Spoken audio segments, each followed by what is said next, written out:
Good evening, everyone. Can I be heard? Okay. So once again, I welcome everyone to class 8. It's been a long ride, but we are here and we thank everyone who has made it thus far. I know a lot of people will still be joining us. The meeting progresses.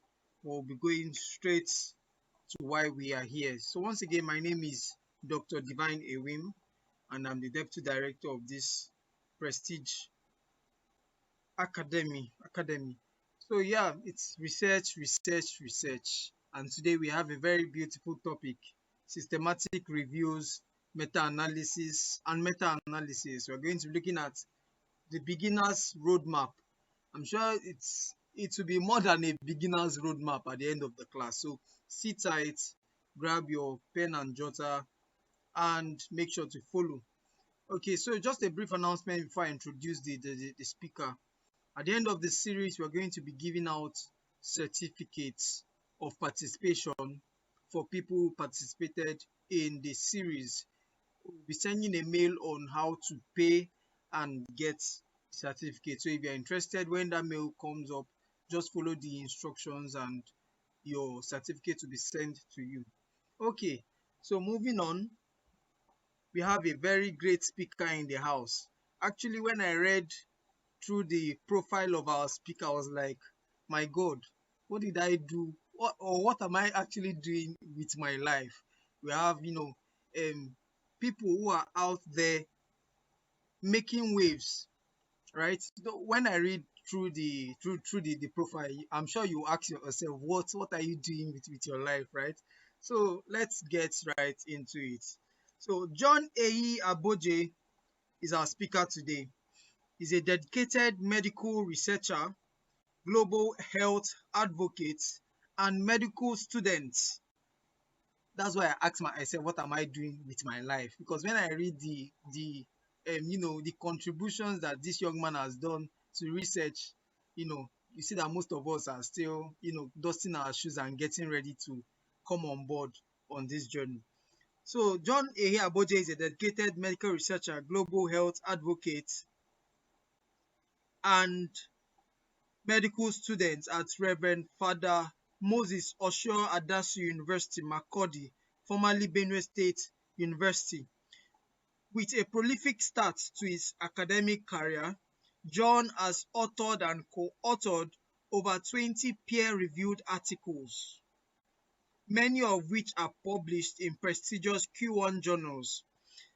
His primary research focus lies at the vital intersection of public health and neurology.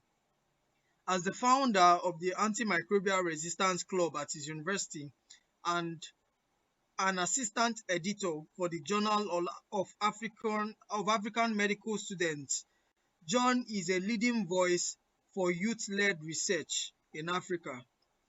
He has a proven track record in evidence-based medicine and has vast experience in conducting systematic reviews and meta-analysis. His expertise in these areas has earned him international recognition, including a DESI NG Research Grant and the Best Abstract Award at the Second International Conference on One Health for his work on bacteriophage therapy. John is deeply committed to democratizing research knowledge. He regularly mentors emerging scholars in research methodology and is passionate about bridging the gap in research output and mentorship in low resource settings. Ladies and gentlemen, we have a scholar in our midst, John Aboje. You are welcome, sir. The floor is yours.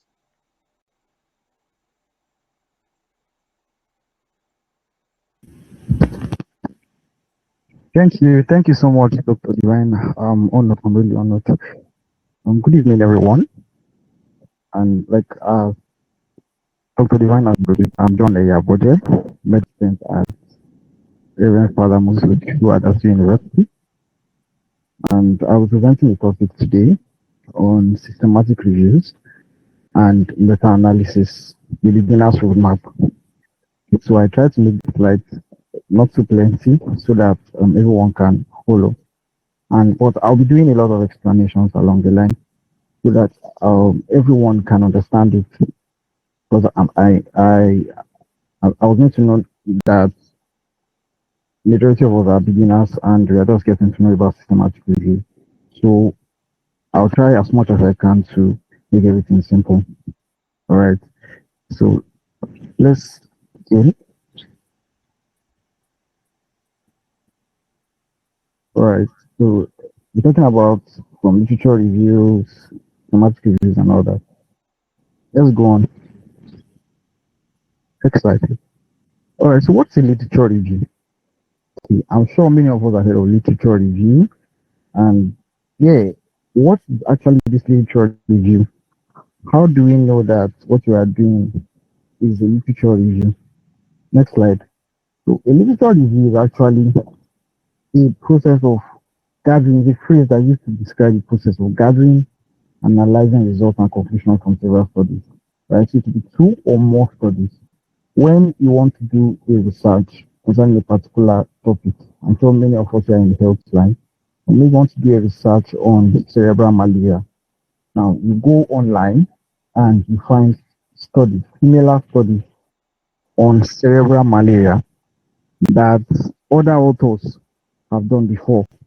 You put them together and you use those studies now to synthesize something new. That's what we refer to as literature review. Okay. And this literature review can be, there are several types. There are several types of literature review. We're going to see them in the next slide. Next slide. All right. So there are several examples of literature review, including narrative review. Why I'm rushing through this because I know many of us are heard of some of these terms, literature review, narrative review. Narrative review is simply a synthesis of several literature. You just want to talk about current trends, want to look at what's happening in the area of the malaria or stroke or whatever it is. So you want to like go online, pull a lot of studies and synthesize something. So that's the narrative review, right? And then also there's the systematic review, which we'll be talking about today. The qualitative process, you search, you screen, you appraise, you do a lot of things. We'll be talking about that in this class. Also, there is the meta-analysis. Systematic review, and if you have not, the name is systematic review and meta-analysis. Meta-analysis is a component of systematic review that is quantitative. It is a quantitative process that employs statistical method to combine results of multiple studies and then to come up with something, to come up with a single result, to come up with synthesize new information. Right. So then there's also the scoping review. There's also the scoping review. Then there are others like umbrella review, rapid review, and a lot of other examples. On the next slide. All right, so systematic review now. We want to talk about the systematic review. What is actually the systematic review? Well, just like I said now, literature review is the pool of several studies, similar studies on a particular topic that you can use now to synthesize something, new evidence, synthesize an evidence about a particular issue, a particular disease or condition, right? So it's a high-level synthesis of primary research on a specific focus area. It is not just the literature review, it is study of studies, okay? So why systematic review is usually referred to as the gold standard research is because it's the study of studies. It combines multiple studies concerning a particular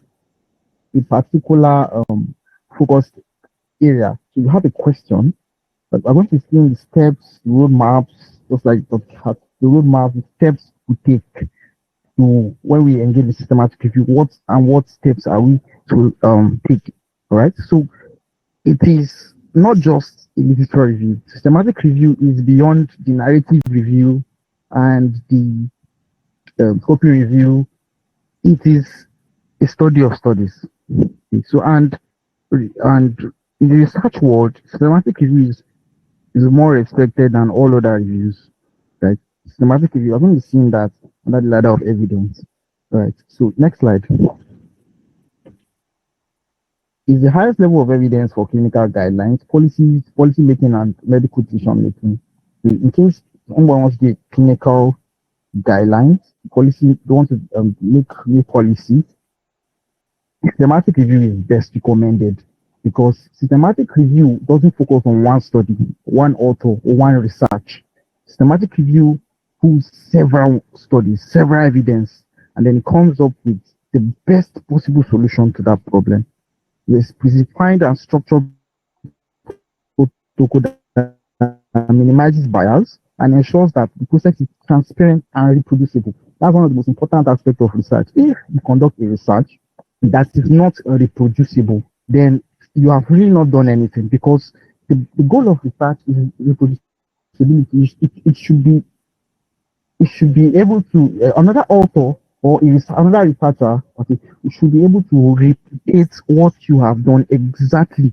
That is not may not even be close to you, maybe in another country. You just look at your research, study your methods, and be able to reproduce it. So reproducibility is one key component of systematic reviews. Meta-analysis synthesizes results from multiple similar studies. Yeah. So I'm going to read out some criteria to know when to include a meta-analysis to your study, systematic reviews, and when not to include a meta-analysis to systematic review. Right? It's important for us to note here that systematic reviews may or may not include meta-analysis. Yeah. So there are some systematic reviews that do not include meta-analysis, while there are some systematic reviews that include meta-analysis as a key component. Okay. So for systematic reviews that include meta-analysis, when should you should you include a meta-analysis in your systematic review?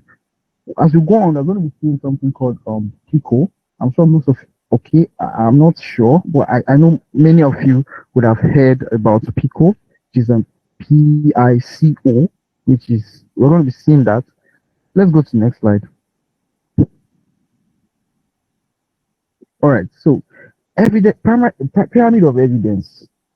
Pyramid of evidence is just about the ranking hierarchy of research, how everything is ranked in the research world, like how different several studies are ranked in the research world. So at the lowest part there, you find expert opinions, background information, or perspective papers, perspective studies. So an expert is a professor in a particular field can just come up with an idea. So let's write about something, current trend in public health. Okay, so let's write about it. That's an expert opinion. So that's just like the lowest.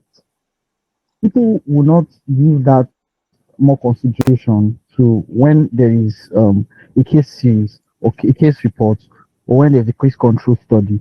If there's a case series, case reports, case control studies, cohort studies, then there's randomized control trials. Randomized control trials are used to test the effectiveness of interventions, right? Where there is the blind and those that were giving the intervention and those that were not giving the intervention. So that's and it's utilized majorly in clinical trials, right? So now systematic reviews and meta-analysis is at the top of the ladder, as you all can see, because systematic review can pull all these other studies together and come up with the best possible evidence, best possible solution to that particular question, that particular research question.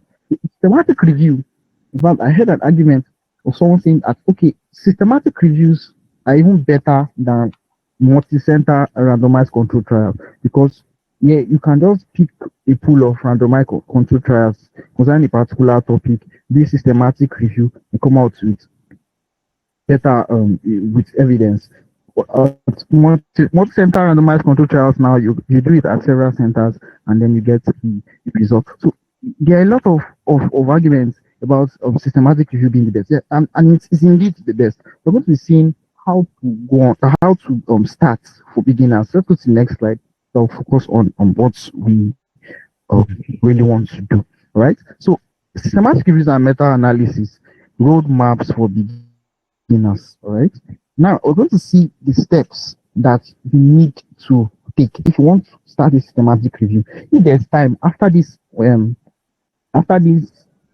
lecture, I'm going to take you on practical aspects where I'll show you some studies and just show you around systematic reviews, some of the studies we have done and how they were structured and everything you need to know if there is enough time. All right. So the first step there is define your question. I mentioned PICO. PICO is, like you see there, PICO. P there is for population, I is for intervention, C is for comparison, and O is for outcome. Okay, so PICO now is what you use to generate your question, your research question. So every research question has to be relevant. Sorry. Every research question has to be relevant. So in order to formulate a systematic, especially a systematic question, you have to use PICO. There has to be a population you are focused on. Next slide, please. There have to be a population you are focused on. What intervention are you doing your research on? Okay. So there's an example there on the efficacy and safety of antenatal lumefantrine in treatment of malaria in children under 5 years. So now this is a very good example because now that's PICO now population, intervention, comparison, outcome. So efficacy and safety of antenatal lumefantrine in treatment of malaria in children under 5. Now the population there is children under 5. Intervention there is what is antenatal lumefantrine. That's the drug that they are testing how efficacious it is. The antenatal lumefantrine is the intervention, and then comparison. So in comparison may or may not be included. Yeah, so it's optional. You may include your comparison or you may not include your comparison. Now it could be antenatal lumefantrine versus another malaria drug. Right? It could be artesunate, could be any other malaria drug. You may be trying to compare their efficacies. They may be trying to compare their efficacy.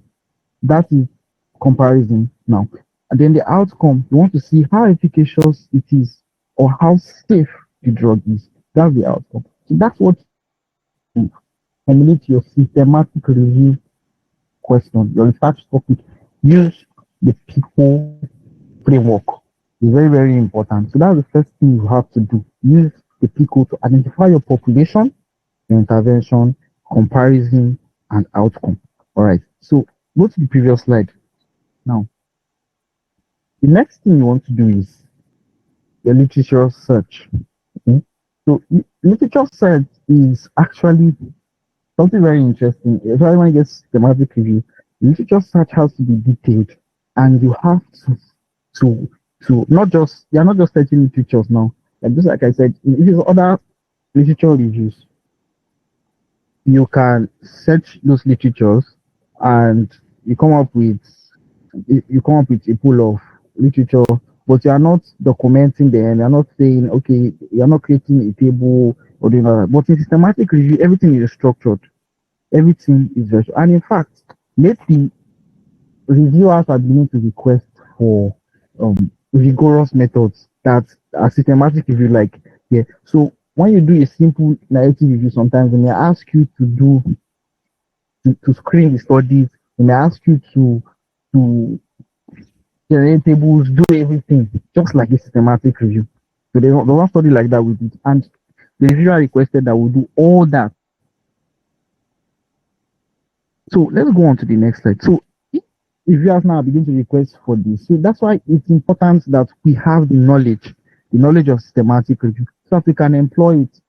We can employ it. And in fact, I believe that every study should, okay, in case except you want to do this narrative review or narrative review, but every study should, because systematic review has a very rigorous method. Every study should be systematic review, like because the evidence there will be strong and very effective. Next slide, please.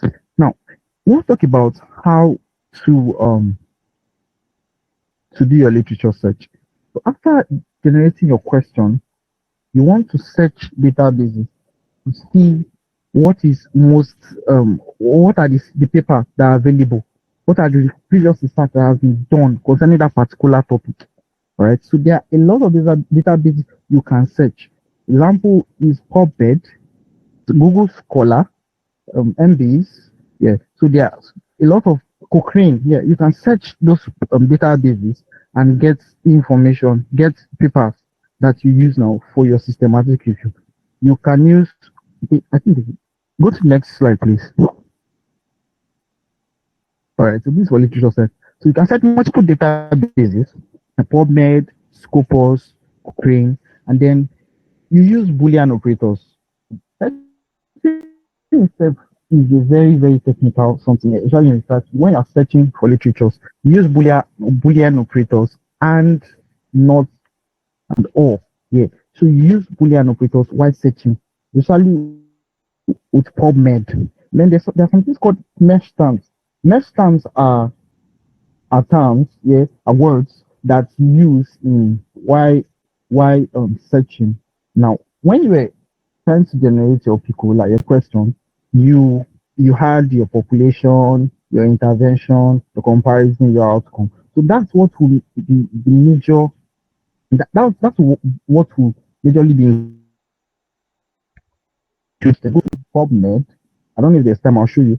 There's a space, a particular space where you can access mesh terms. And how you do that? Use your Pico, your intervention and everything. Use that now in PubMed to know the mesh terms that you can use in your search. Right. So another thing you want to do after your search is you have a particular after you extract your papers and have a particular place where you can store them, right? So you extract them in a spreadsheet and then you store them. Now, in the case where you are using several databases like Google Scholar, you can combine them in Ryan. Ryan is a tool that you can use to combine your your search your after you've extracted your papers, you can combine them in Ryan and then you do your screening. Right. So let's go on. Now, study selection. But before that, I want to talk about protocol. You go to the next slide, the previous slide, slides behind. All right. So now after developing your question using your PICO framework, you want to also have your inclusion and exclusion criteria. Inclusion and exclusion criteria will help you or guide you even in your search. Yeah, because your inclusion and exclusion criteria uh, may include a study limit, right? So like year limit. You can say I don't want studies after or before 2015. Yeah. So your inclusion and exclusion criteria is very, very important.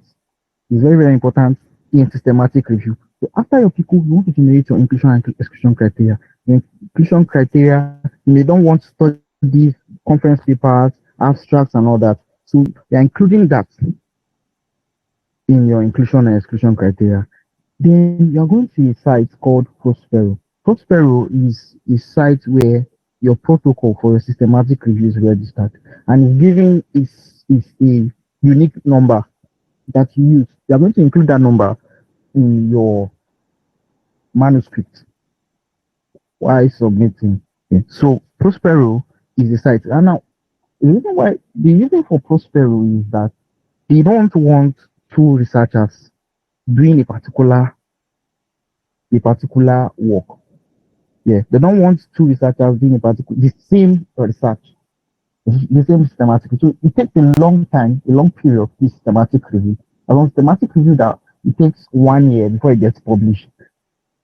But on papers like that, it can take years. It depends on how some people's own can even take 2-3 years before it gets published. So when your work is registered on Prospero, it will help other researchers to identify your work and so that they will know that somebody is already working on this topic they want to work on. That they won't go again and start doing the same research. Yeah. So that's the function of Prospero. Every systematic review is registered on Prospero. If your work is not registered on Prospero, your work may likely be rejected. So Prospero, or you may likely change it from it being a systematic review, they just want it to be a narrative review, because systematic review is very important. Registering your work in Prospero is very, very important. Okay, so registering your protocol on Prospero, right? So I don't want to go into in depth. Let's go to the next one. All right, next slide. Study selection. Study selection. Now, before you even come to this, you have to register your work on Prospero before you do your search, and before you do your extraction. Rather, you have done your search, but before you do your extraction, your data extraction, you you should have registered your work on Prospero. I know that someone listening to the sounding strange, but I'm going to show you a paper, an example of a paper where all these methods are employed. Now, study selection, screen results via title, abstract, and full text. So after, like I said, you use your IAM to combine all the studies now you have gotten from PubMed, Google Scholar, Embase. So you bring them into your IAM, and you combine them. You have a single spreadsheet. Now, what you want to do is you want to screen those studies based on your inclusion and exclusion criteria. Inclusion and exclusion criteria, which you have noted down while generating your question using Pico. I do hope you are following. Okay, so while generating your question on Pico, you made your inclusion and exclusion criteria, and then you want to screen your studies based on those inclusion and exclusion criteria. So inclusion and exclusion criteria. Okay, so document the flow of studies using a Prisma diagram. Right, we're going to see a Prisma diagram, but Prisma is your preferred reporting issue item for systematic review and meta-analysis. This is the flow for reporting systematic reviews and meta-analysis. We're going to see that in the next slide. But before that, you want to screen your studies. Abstract first, titles first. So you screen them, you say, okay, this work, maybe I do something on cerebral palsy, right? And maybe you see a work that the title is on. Okay, someone dropped Ryan. Okay, that's been Ryan. Okay, so you can check it out online. Right. So you want to screen those studies based on their title. And if you are doing a work on cerebral palsy, and then you see something on stroke, you know that study is already out of the list. You just screen it out immediately. You're deleting it from your spreadsheet, or you have a way of like highlighting it that this one is not part of what I want. Okay, so that's screening based on title. Now, screen based on abstract, so you just read the abstract, you're not reading the full text. And then after you have done the title and abstract screening, you can do them together. Then you now screen based on full text. You can read the whole text and see whether it meets your inclusion and exclusion criteria. Next slide, please. All right. So now this is the flow, the Prisma flow diagram I was telling you about. Okay, so you see how it is arranged, where all the studies you got records identified from PubMed. In this case, the author used only PubMed. Yeah, you can use only one database if you want. You can use PubMed, or you can combine databases. But in this case, the author used only PubMed and got about N is equal to 2,487, got about 2,000 studies. You can see that these studies can be very much sometimes. Yeah. So after that, the author did the screening, just like I said, based on title, based on abstract, based on full text. And after that, the author got, at the end, you see the included part, the author got 348 studies. So you can see that it's actually a flow of how you engaged with the papers you have collected, how you were able to sort everything. So it's systematic review, like I said, is structured, and everything has to be reproducible. So you want to show them how you did everything. Next slide, please.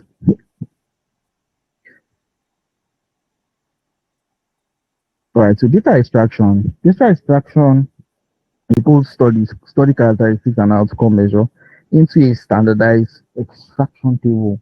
All right, so this table now will include your author's name, it could include gender, depending on what you want. But majorly, what you will include is your outcome measure, right? So your outcome measure now is what you are looking out for, what you are using to measure how effective your intervention is. You understand? So your outcome measure is what you are using to measure. And for example, malaria incidents, yeah, that could be an outcome measure for let's see that our example we use on antenatal lumefantrine now. Did it increase the malaria? Did the malaria incidence increase or it decreased? So that's an outcome measure you're using. Yeah. So you can include that in your table while conducting your systematic review. Now, now this is done. This data extraction is done after you have done your screening, after you have selected your studies. So the selected studies now is what you use in your table. Next slide, please. All right, so the risk of bias assessment. A risk of bias assessment is just to assess the study against bias, yeah, to know how, how these studies differ, yeah, because they may be on similar topics, but they are some may be positive, some may be negative here. So some may use a small population, while others may use large population. So you are trying to analyze the bias, and there are tools you use like Cochrane, Rob2, risk of bias 2. Then there's the Ducasso scale that you can use for your risk of bias assessment. Next slide. Now, data synthesis. You can perform a quantitative or a qualitative synthesis or a quantitative meta-analysis to generate a full-size effect. Okay, like I said, meta-analysis can be done. It's not always done with schematic review, but it can be done only when the PICO is similar, that the PICO of your studies are similar. When your population is similar, when your intervention is similar, when your comparison is similar, when your outcome measure is similar, look, that's when you can do meta-analysis. I remember that meta-analysis in America, they're using statistical method, extracting results from several studies. When you're using that result now, generate evidence. But you can do simply a narrative synthesis. Narrative synthesis where you use thematic analysis, where you study patterns, yeah, between studies, and then you use those patterns now to generate evidence for your research. Next slide. Right, systematic reviews written down thing because they sit at the top of the evidence rank. But remember that every expert was once a beginner. Right. So thank you so much. But before that, let's look at okay, yeah. And if you would like to join my channel is available. But before that, let's look at the link is available. Let's look at some practical aspects. Do some practical aspects. I want to share my screen so that I'll take you through some practical aspects. All right. Go ahead, go ahead. All right.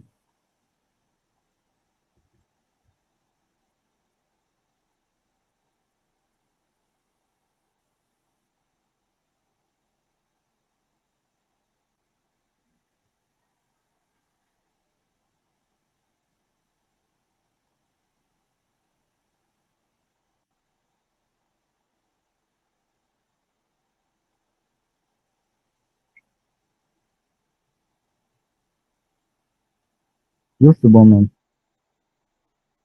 Yes. Sorry, I still can't share my screen.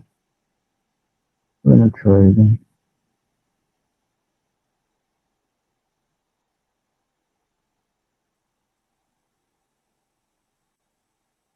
Sorry, I can't now. Okay, confirm if you can see my screen. Yes, we can. All right, thank you. Okay, so let's begin with this study. Now, this is an example of a systematic review.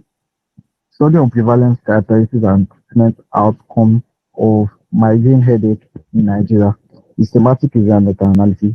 In this study now, it combines both systematic review and meta-analysis. Now, we're going to be looking at some key components. Now, this is the abstract of the study. Please summarize. Now, let's look at some key components, just like I have said. Now, in the method section, I told you that for you to do a systematic review, one of the important aspects is that your study must be registered on Prospero. Now, you can see that this systematic review and meta-analysis were registered on Prospero, and this is the unique number that was given to the study, and it was reported according to the Prisma reporting item for systematic review. Now, so there's a guideline, and also there's a reference you must add to the guideline, so that people that are coming to read your paper, researchers that come to read your paper can make reference to it. Now, after that, under study eligibility criteria, it was stated that they utilized PICO, a PICO framework, where in this case now PICO S, right, a detailed guide to the study to be included. Okay, so and then there was a clearly defined inclusion and exclusion criteria. Inclusion and exclusion criteria. I don't know, maybe I just drop the link so that those I can follow. Hope I have time to go through everything.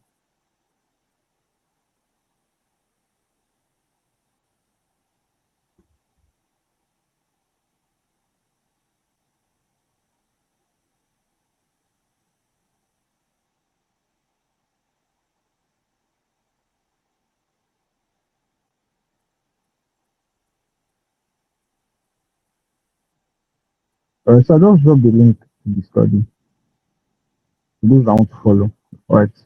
So under the study eligibility criteria, they were clearly defined inclusion criteria and exclusion criteria.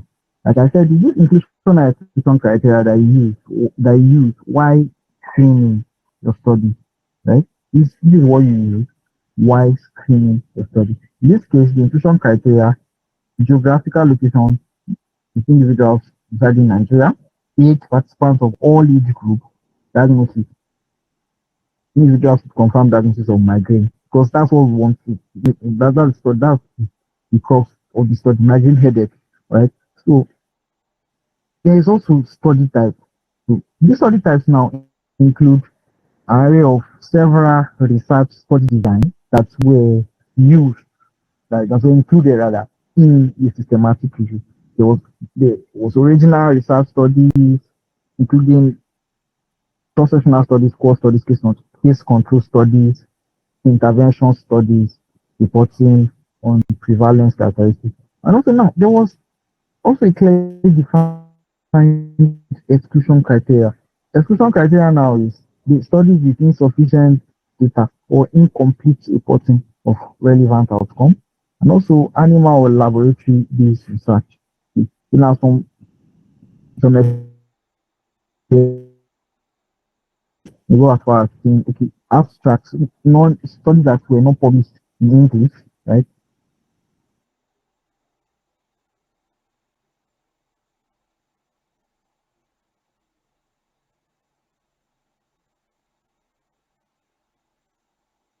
They do not, right? So this is the Prisma flow diagram of this particular study.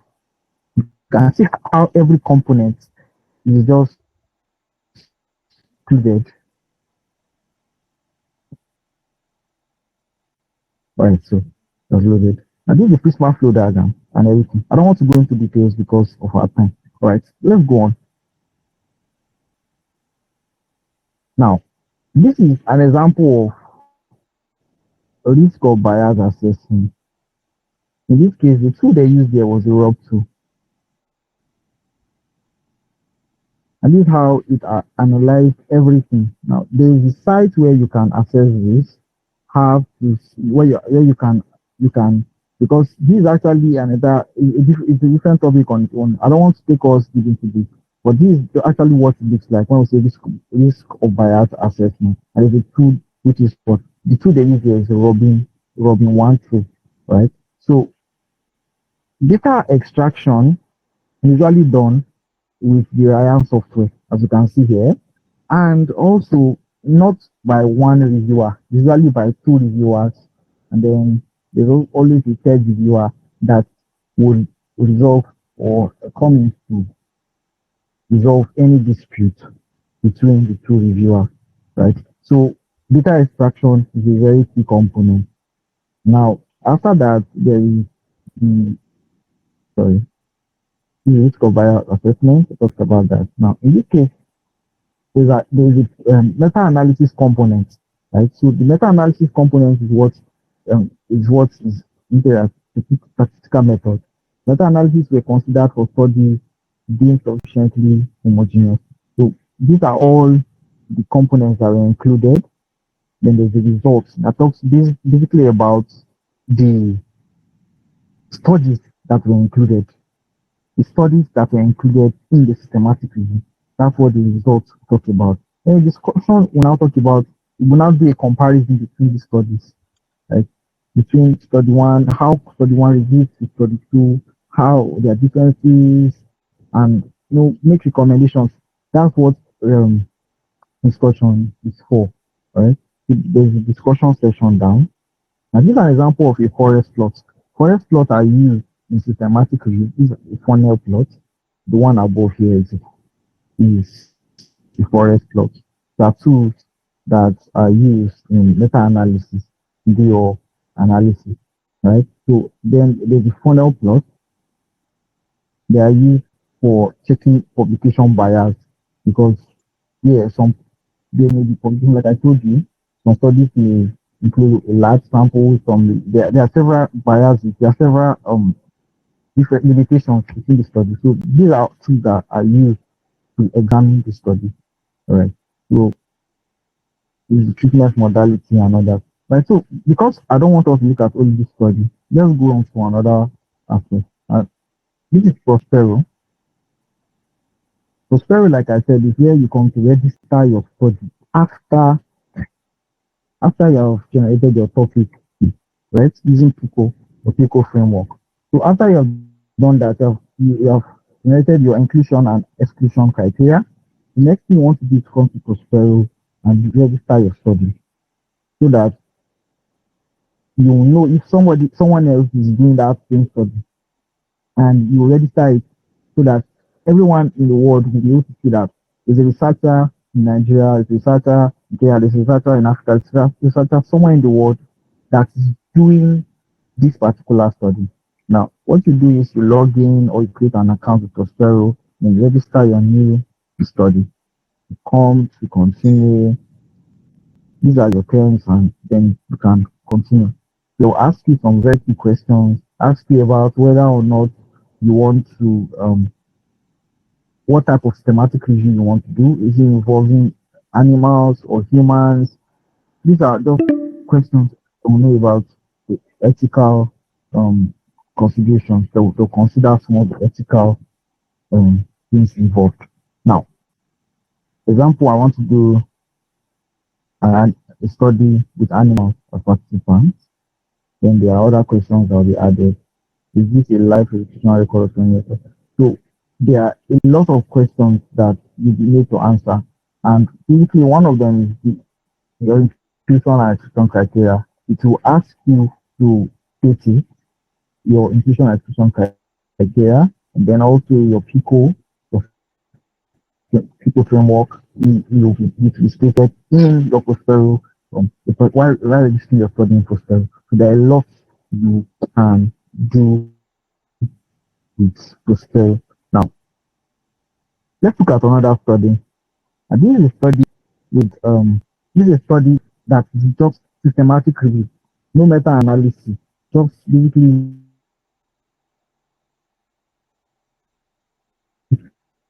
the systematic review.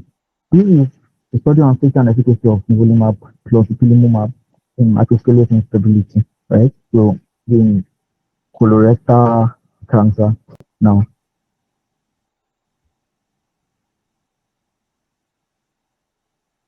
now this is the abstract of the study, the method. Now, in this method, now you can see that it said the literature search was conducted across PubMed, MBase, Cochrane Library, Web of Science, Scopus, up to March 2025. I see how it's clearly defined here. And this sometimes when you're writing this down, when you're writing this down, it is very important to include it. It's very, very important to include it in your study so that the reviewers, why they because if you don't include it, they will ask you, these reviewers, why submitting your work, they'll ask you to keep it. So it's very important to include it. Eligible studies included, then there was the eligibility criteria, there was the inclusion criteria and the exclusion criteria, there was the results and the conclusion. All right, so I'm behind time. If not, I would have loved to show us also a table. I'll take out with here. I would have loved to show us a table with data that has been extracted and how it's arranged. But because of our time, I think I'll stop here so that um we will have we'll ask our questions. If I can open it, then I'll show you So before just, the I think you can just go on in 2 minutes. Right, sure, sir. all right, all right, all right. Okay, now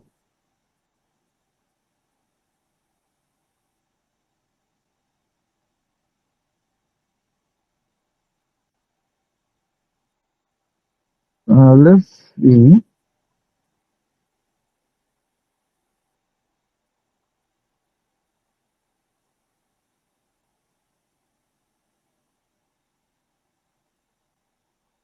This was a recently published study on preterm care in sub-Saharan Africa. Now, this is the table. After the studies were extracted, right, after the studies were, were screened, the table was created. Now, in this case now, what you find in the table is the serial number, author. Now, this one, what you always find in every table is your author and year of publication, study design, study location. These are important components of any study used in a systematic review. Your author and year of publication and the study design must always be included, right? So, first of all, inclusion, this is the author, this is study design. And then, location where the study was done, study duration, how long the study lasts, sample size. Sample size now is the sample size is the sample size that was used in the study you are getting. Systematic use a combination of several studies, right? It could be cross-sectional studies and the right contemporary, and they would have used various sample size in every of the study. You are going to pick that sample size and include it now in your table. The age that was used, gender distribution, social economic outcome. In this study, we are trying to see how social economic factors affect preterm death, right? Preterm infant care, how social economic factor affects it. So that's why we included that component in our table because it's actually a key component. And these are outcomes that we use now. Like I told you about outcome measures. I said the outcome measures are what you use to know if your intervention is actually efficacious, if it's actually good or bad, right? So in this case now, we use our social economic outcome as what outcome measures. Now, the key findings now are the key findings of every individual study that we use, right? Every study that we use, the key findings. Basically, every study has basic thing that the basic question, the main question that they are interested in. That's what the key findings is about. Also, there are other outcomes are now things that the study focus on that are not physically the finding. So thank you so much. All Thank right. you. Thank you very much, ABOJE. We are very grateful for this insightful lecture. I'm sure a lot of us do have questions. Please, if you do have a question, can you just raise up your hand? We have limited time. If not, I would go first. Okay, Speaker John ABOJE, we have a question. I have a question rather. I want to ask, I heard somewhere that for systematic review and meta-analysis that we don't necessarily need a ethical approval. Please, how correct is that detail? Then I think that's my question. Okay, yeah, it's true that you don't necessarily need ethical approval and systematic review. The reason why is because systematic review is basically secondary research where you are not doing it, you are not engaging with the individuals in real life, yeah, but you are pulling data right that's already been carried out by other researchers. So you don't necessarily need it. You don't need it. They don't even ask for it. So you don't need ethical approval and systematic review. Okay, thank you very much. Please, if you do have a question, can you just raise up your hand while we take them?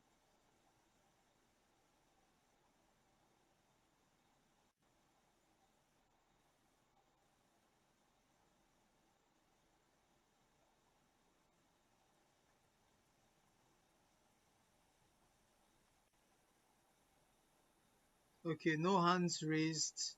It means we did learn a lot, right? We did learn a lot.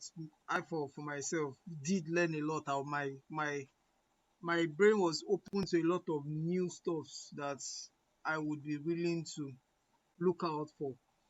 Prospero, the Ryan site, prism flow diagram, and a lot of things. I jotted down a lot of things, right? So once again, we want to thank our dear speaker John ABOJE.